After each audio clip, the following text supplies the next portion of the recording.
Good morning to all of you. Today's topic is projection. Now I am going to tell you what is projection. Projection can be defined as a mapping of a point P onto its image and on view plane. जैसे कि क्या होगा कि हमारे पास ये view plane है. View plane हम किसे कह सकते हैं?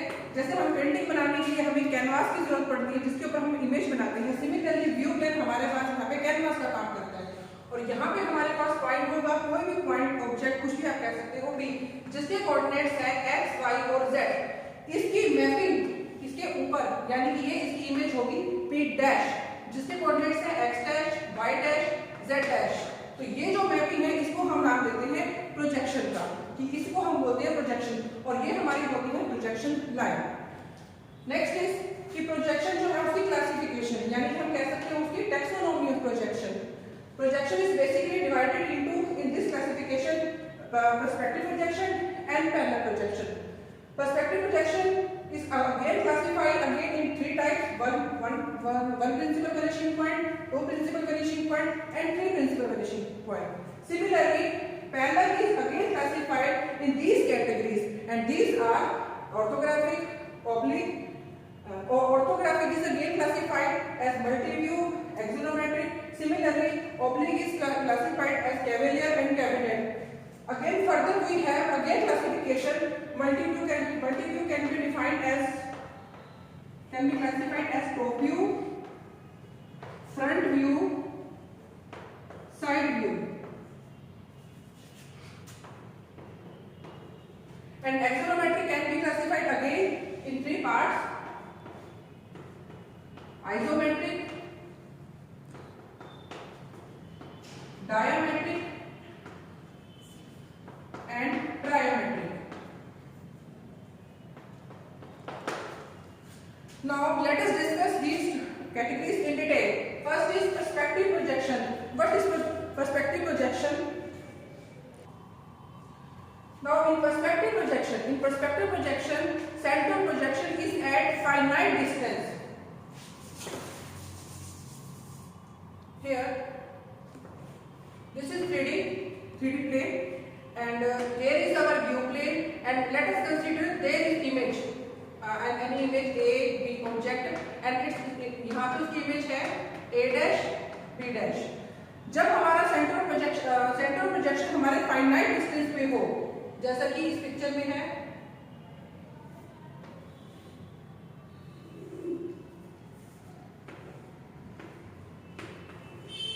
इस टाइप से कि ये हमारा सेंटर प्रोजेक्शन है जो कि हमारा एक फाइनाइट डिस्टेंस पे है. ये हमें फाइनाइट डिस्टेंस के बारे में पता हो तो उसको हम नाम देंगे पर्सपेक्टिव प्रोजेक्शन. इसको दूसरा नाम कन्वर्जिंग प्रोजेक्टर्स भी बोलते हैं क्योंकि यहाँ पे जो हमारी लाइंस है वो सारी कन्वर्ज हो रही होती हैं एक पॉइंट के ऊपर. वहीं दूसरी तरफ पैरेलल प्रोजेक्शन कौन सा होगा? जहां पे हमारा सेंटर प्रोजेक्शन हमारा इनफिनिटी के ऊपर होगा.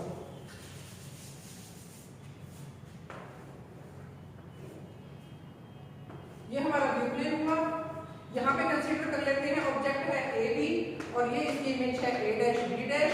और जब हमारे पास ये लाइन हमारी इनफिनिटी के ऊपर होंगी यानी कि हमें सेंटर प्रोजेक्शन के बारे में पता ही नहीं तो उसको नाम दिया जाता है parallel projection. Next is perspective projection की anomalies.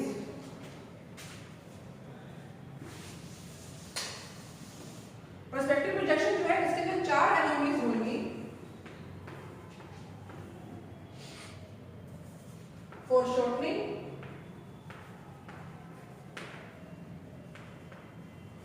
second is vanishing point,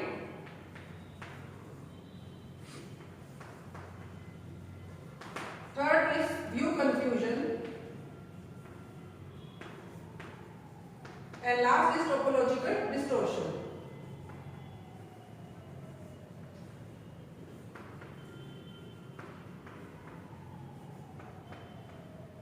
Let us see what is foreshortening in perspective projection. जैसे कि हमने बताया कि perspective projection में हमारी जो लाइंस हैं, सेंटर प्रोजेक्शन एक फाइनाइट डिस्टेंस के ऊपर होता है और हमें एक मीटिंग पॉइंट नजर आता है. तो foreshortening में क्या है कि जब हमारा कोई ऑब्जेक्ट जो है जब उसका डिस्टेंस सेंटर प्रोजेक्शन से दूर होगा तो वो हमें ऑब्जेक्ट जो है स्मॉलर नजर आता है, और जैसे जैसे वो सेंटर प्रोजेक्शन के नजदीक आता जाएगा उसका साइज जो है बड़ा होता जाएगा। ये एक फोरशॉर्टनिंग है, ये एक इल्यूजन है। एक्चुअली उसका साइज तो बढ़ घट नहीं रहा, सिर्फ उसकी सिचुएशन के अकॉर्डिंग उसका साइज ऐसा लग रहा है। जैसा कि मैं एग्जांपल समझ सकते हैं कि अगर हम किसी रोड पे खड़े हैं, दूर से कोई व्हीकल आ रहा है तो दूर से हमें वो छोटा नजर आता है, बट जैसे वो व्हीकल हमारे पास आएगा तो उसका साइज हमें बड़ा नजर आता है। तो इसको हम नाम देते हैं फोरशॉर्टनिंग का। दूसरी ये एनोमली है वेनिशिंग पॉइंट, यानी कि इसमें क्या होता है कि दो पैरेलल लाइंस जो हैं अगर हम उनके बीच में खड़े हों तो वो हमें कहीं ना कहीं मीट करती हुई नजर आती हैं। बेस्ट एग्जांपल है इसका रेलवे ट्रैक। अगर आप रेलवे ट्रैक के बीच में खड़े हो जाएं तो वो लाइंस हमें कहीं ना कहीं एक पॉइंट पे मीट होती नजर आएंगी, जबकि ऐसा नहीं होता। तो ये वेनिशिंग पॉइंट में क्या होगा कि हमारी जो लाइन है वो इस टाइप में होगी कि वो हमें कहीं ना कहीं मीट करती हुई नजर आएगी, but actually doesn't exist because it's just an illusion. ये एक इल्यूजन है, रियल में कोई भी वेनिशिंग जो पॉइंट्स नहीं होते, इसलिए इनको वेनिशिंग पॉइंट इसलिए नाम दिया जाता है। नेक्स्ट आता है व्यू कंफ्यूजन। व्यू कंफ्यूजन में क्या होगा कि कोई ऑब्जेक्ट जो है वो हमें दिखाई देता है अपसाइड डाउन। अपसाइड डाउन का मतलब ये है कि उसकी वो हमें उल्टा नजर आता है। Now here is a diagram of view confusion, that is third anomaly of perspective projection, view confusion। View confusion में क्या होगा, सेंटर प्रोजेक्शन से पीछे अगर कोई ऑब्जेक्ट है तो वो हमें उसकी जो इमेज है वो अपसाइड डाउन नजर आती है। अपसाइड डाउन का मतलब क्या होगा, जैसे यहाँ पे पॉइंट है P1, P2 एंड P3, तो जो इसकी इमेज होगी वहां पे ये हमें अपोजिट नजर आएगा कि जो अप वाला पॉइंट था P1 वो नीचे आ गई उसकी इमेज, और जो P3 था वो उसकी इमेज ऊपर चली गई। तो इसको नाम दिया जाता है अपसाइड डाउन, यानी कि ऊपर की जो साइड है वो डाउन की तरफ। तो ये जो इमेज है ये हमें उलट नजर आती है। तो ये है व्यू कंफ्यूजन। कंफ्यूजन है व्यू में कि उल्टी नजर आ रही है लेकिन वो ऑब्जेक्ट उल्टा हुआ नहीं है, लेकिन सिर्फ क्या है कि उसकी इमेज इस तरीके से आ गई कि हमें एक कंफ्यूजन क्रिएट हो जाता है इसके अंदर। Next is topological distortion.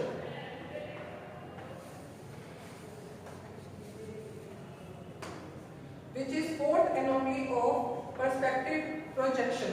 Last anomaly है इसकी perspective projection, इसका नाम है टोपोलॉजिकल डिस्टॉर्शन। टोपोलॉजिकल डिस्टॉर्शन में क्या होता है, कोई भी प्लेन जो कि व्यू प्लेन के पैरेलल है, कोई भी प्लेन जो व्यू प्लेन के पैरेलल है और सेंटर प्रोजेक्शन से इसकी लाइन जो है हमारी मीट करती है। When we join the two points, जब हम दो पॉइंट्स को ज्वाइन करें, कौन से दो पॉइंट्स, एक पॉइंट तो जो व्यू प्लेन के इधर है, इस साइड में है, बैक में कह सकते हैं, और एक पॉइंट जो कि इस साइड मतलब इस तरफ है। जब हम इन दो पॉइंट्स को मीट करें तो उसकी तो यहाँ पे जो हमारे पास लाइन होगी, जो ये जो प्रोजेक्शन की जो लाइन है ये हमारी जा सकती है इन्फिनिटी के ऊपर। हम इसको कहते हैं ये हमारी एक्सटेंड करती है इन्फिनिटी के ऊपर। That is topological distortion. And last anomaly of perspective projection. तो यहाँ पे हमारे पर्सपेक्टिव प्रोजेक्शन जो थी उसकी चारों एनोमलीज कंप्लीट हो जाती है। इसके बाद हम नेक्स्ट टॉपिक जो है वो है पैरेलल प्रोजेक्शन के बारे में। Now next is parallel projection. जैसा कि पहले डिस्कस कर चुके हैं, पैरेलल प्रोजेक्शन में क्या होता है, सेंटर प्रोजेक्शन जो होता है वो हमारा इनफाइनाइट डिस्टेंस के ऊपर होता है। हमें कोई फाइनाइट डिस्टेंस ही नहीं है, हमें यही नहीं पता कि सेंटर प्रोजेक्शन हमारा कहाँ पे है, तो इसको नाम दिया जाता है पैरेलल प्रोजेक्शन, या इसको पैरेलल प्रोजेक्टर्स भी बोल देते हैं। अब इसकी जो क्लासिफिकेशन है वो है ऑर्थोग्राफिक एंड ऑब्लिक। तो पहला है ऑर्थोग्राफिक। ऑर्थोग्राफिक क्या होता है, जहाँ पे प्रोजेक्शन लाइंस जो है हमारी परपेंडिकुलर होंगी व्यू प्लेन के, व्यू प्लेन जो है उसके ऊपर परपेंडिकुलर होंगी, 90 डिग्री का एंगल बनाएगी, वो होता है ऑर्थोग्राफिक। और ऑब्लिक के अंदर वो परपेंडिकुलर नहीं होती, यानी कि 90 डिग्री का एंगल जो है नहीं बनाती है। तो फर्स्ट हमारा है ऑर्थोग्राफिक।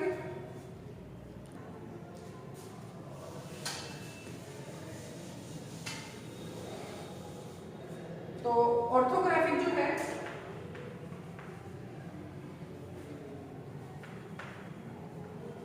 ऑर्थोग्राफिक प्रोजेक्शन के अंदर जैसा कि डेफिनेशन बताती है इसकी कि direction of projection is perpendicular to view plane. तो अगर हमारा व्यू प्लेन है इस तरीके से, तो जो जितनी भी हमारी लाइंस होंगी प्रोजेक्शन की लाइंस वो सब हमारी जो है इसके परपेंडिकुलर होंगी ऑर्थोग्राफिक के अंदर। इसकी आगे क्लासिफिकेशन आती है multi view and axonometric. Multi view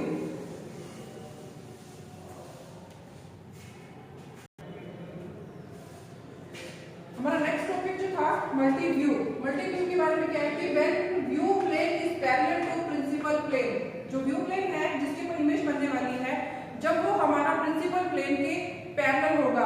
principle plane कौन से हो सकते हैं? 3D के अंदर हमारे जो x axis, y axis, z axis, ये जो एक्सिस है इसके 3 प्लेन होंगे। एक प्लेन ये है, ये हमारा एक्स वाई प्लेन हो गया, this is y z plane and this is x z plane. जब व्यू प्लेन हमारा इन प्लेन्स के पैरेलल होगा दैट इज मल्टी व्यू। और आप ये भी कह सकते हैं direction of projection is parallel to any of principal axis. यहाँ पे डायरेक्शन ऑफ प्रोजेक्शन जो है, प्रोजेक्शन जो लाइन है वो किसी भी एक एक्सिस के परपेंडिकुलर होगी।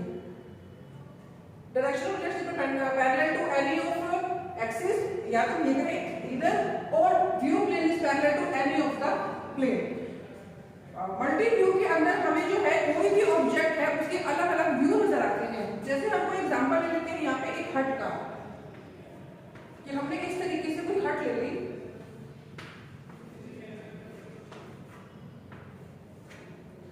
तो जब हम इसका टॉप व्यू लेंगे तो टॉप व्यू में हमें सिर्फ फ्रंट का ऊपर का ये व्यू हमें नजर आएगा।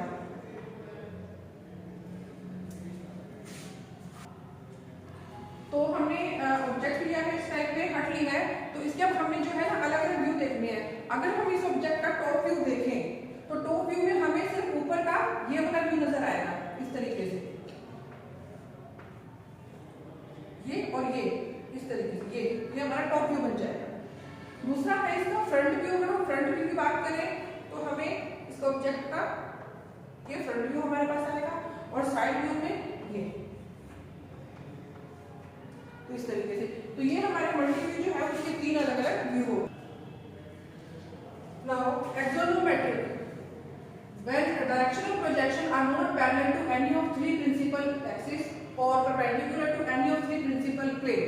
जब हमारा डायरेक्शन ऑफ प्रोजेक्शन पैरेलल नहीं होगा किसी भी प्रिंसिपल एक्सिस के या प्लेन के, तो वो होता है एक्सोनोमेट्रिक।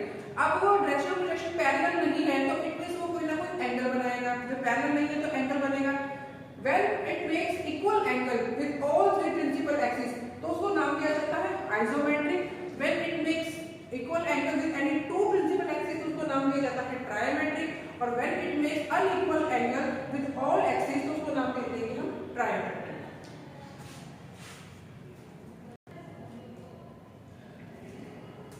नेक्स्ट आता है ऑब्लिक। ऑब्लिक में क्या होगा, जब when सेंटर ऑफ प्रोजेक्शन और प्रोजेक्शन प्लेन के बीच में जो एंगल है वो हमारा पैरेलल नहीं होएगा, तो उसको हम नाम देंगे ऑब्लिक का। तो हम ये कह सकते हैं ऑब्लिक कब होगा, जब हमारा डायरेक्शन ऑफ प्रोजेक्शन जो है व्यू प्लेन के परपेंडिकुलर नहीं है, तो वो हमारा ऑब्लिक बन जाएगा। इसके आगे 2 क्लासिफिकेशन आती है, कैविलियर और कैविलेट। नेक्स्ट आता है कैविलियर।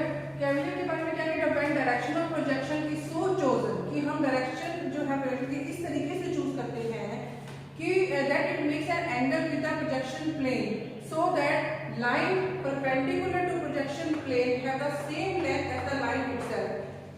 कि जो हमारी लाइन है, प्रोजेक्शन लाइन जो है वो परपेंडिकुलर होगी प्रोजेक्शन प्लेन के, तो उसकी जो लेंथ है वो उसी की होगी, एक्चुअल लेंथ उसकी उतनी ही होगी जितना कि इसकी प्लेन की होगी। तो जैसे हम ये इसका डायग्राम दे सकते हैं कि यहाँ पे हमारी जो लाइन है वो बिल्कुल इक्वल ही होगी, सेम लेंथ की होगी हर तरफ से, तो वो हमारा होगा cavalier. In cavalier projection there is no foreshortening, क्योंकि इसके अंदर हमने जो लाइंस की ये दिखा था लेंथ है हमारी इक्वल लेंथ की होती हैं, तो इस वजह से इसके अंदर कोई भी foreshortening नहीं होती, यानी कि उसका जो साइज है वो सेम रहता है, अगर वो सेंटर प्रोजेक्शन से दूर भी है या पास भी है। अगला आता है इसमें फिर cabinet. Direction of projection is so chosen that line perpendicular to projection plane project at half their distance, half their actual length. जैसा कि हमारे कैविलियर के अंदर जो उसकी एक्चुअल लेंथ सेम थी, इसके अंदर जो हमारी लेंथ है वो हाफ द लेंथ हो जाएगी। तो इसका हमारा कुछ इस टाइप में होगा डायग्राम।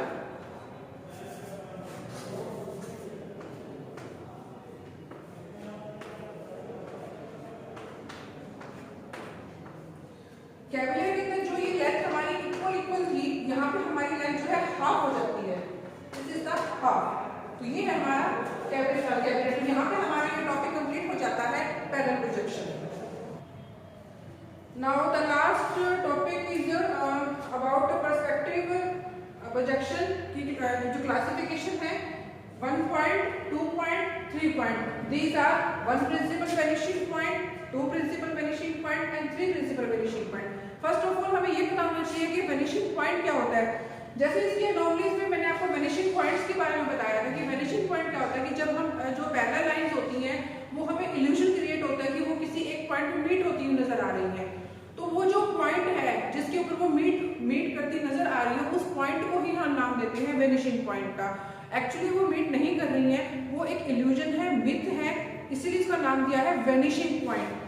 तो पर्सपेक्टिव के अंदर तीन तरह की क्लासिफिकेशन है. एक तो वन प्रिंसिपल वेनिशिंग पॉइंट हो जाएगा, तो that is view plane is set parallel to one of the principal plane. जब हमारा व्यू प्लेन जो हमारी प्रिंसिपल प्लेन है किसी भी एक प्लेन के पैरेलल होगा तो उसको हम नाम देते हैं वन प्रिंसिपल वेनिशिंग पॉइंट. या हम इसका डायग्राम दे सकते हैं इस तरीके से.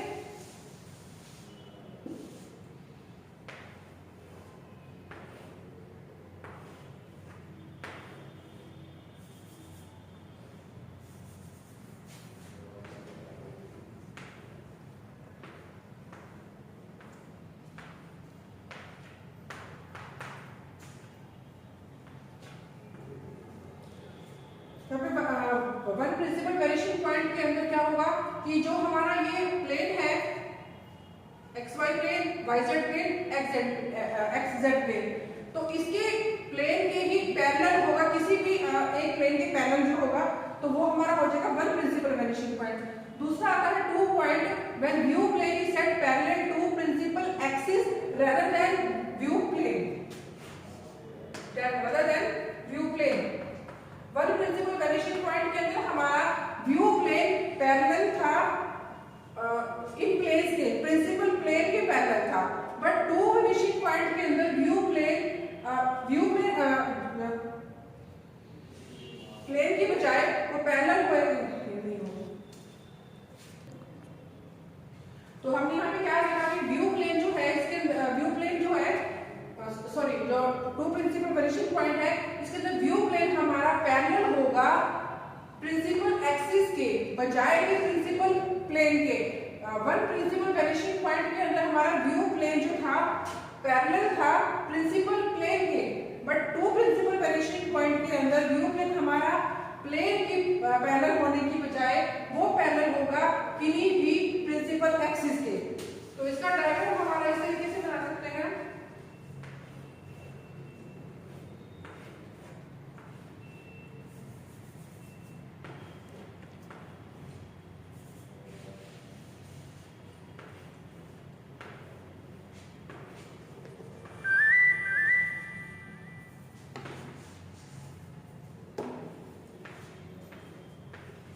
तो यहाँ पे हम देख सकते हैं इस तरीके से कि टू प्रिंसिपल वेनिशिंग पॉइंट है, दो हमारे वेनिशिंग पॉइंट्स निकल कर आएंगे.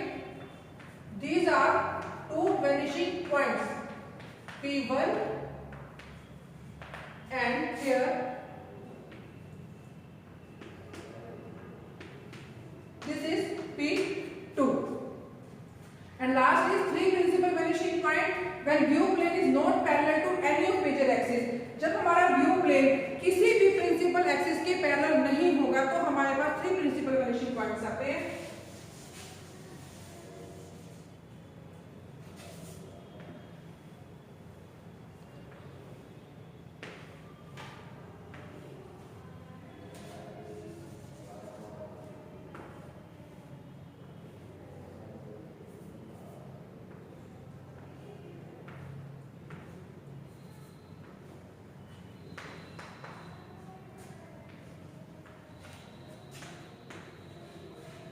तो यहाँ हम देखते हैं हमारे पास थ्री प्रिंसिपल वेनिशिंग पॉइंट इस तरीके से आएंगे.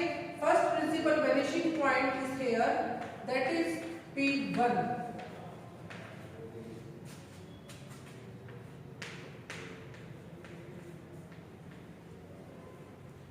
This is second principal vanishing point and here is third.